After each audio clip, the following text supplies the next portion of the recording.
Wow, ini luar biasa teman-teman.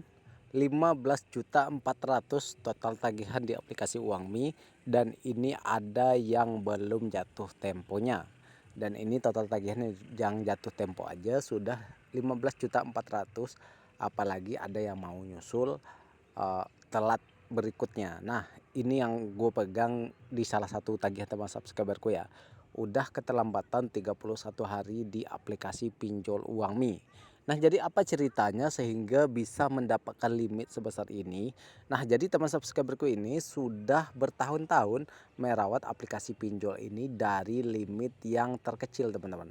Jadi dari awal ACC, nah itu semakin naik terus limitnya, sehingga sampai tiba di titik di saat udah nggak bisa lagi melakukan pembayaran alias telat seperti ini.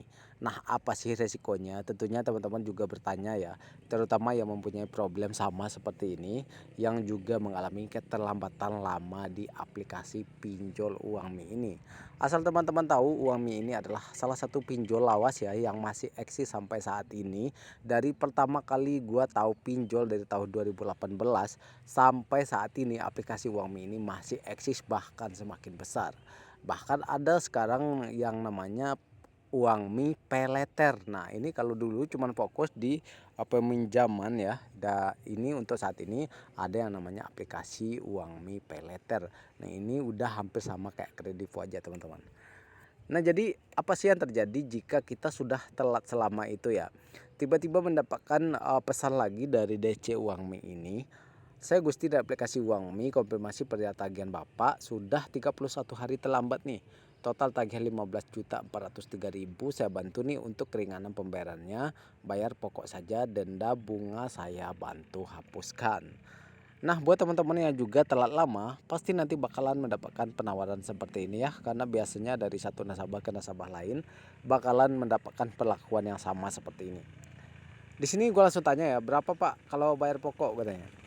Baik, sebentar saya cek ya. Jadi di angka 13.258.000, pengurangannya 2.145.000. Jadi lumayan besar pengurangan yang diberikan sama DC-nya. Katanya sih harus dibayarkan karena datanya mau dialihkan ke kolektor lapangan.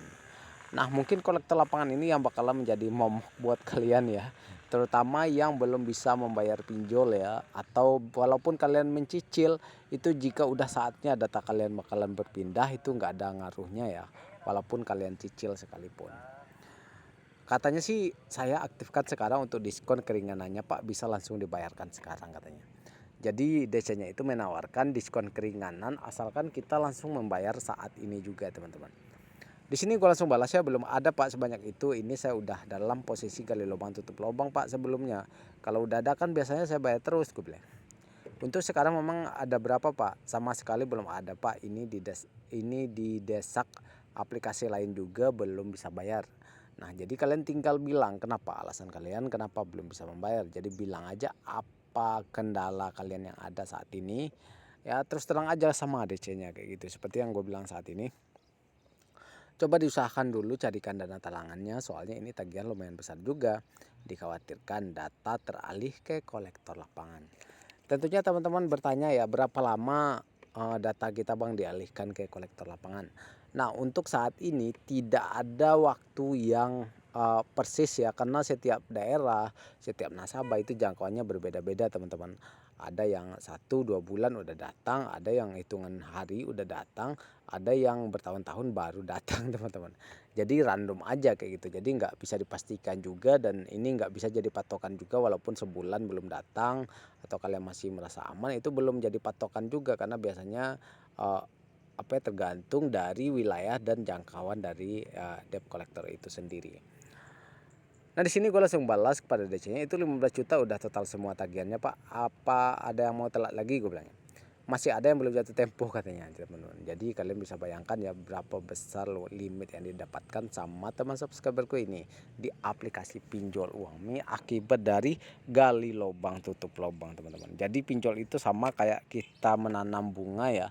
Jadi semakin kita siram, semakin kita pupuk, itu bunganya bakalan semakin besar.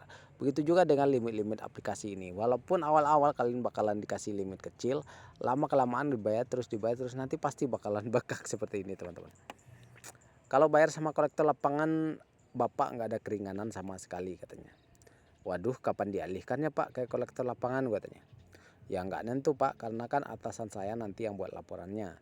Gini aja Bapak sekarang bayarkan setengahnya dulu aja 50%, biar data Bapak tetap di saya. Nah jadi ini diiming-imingi nih sama DC-nya.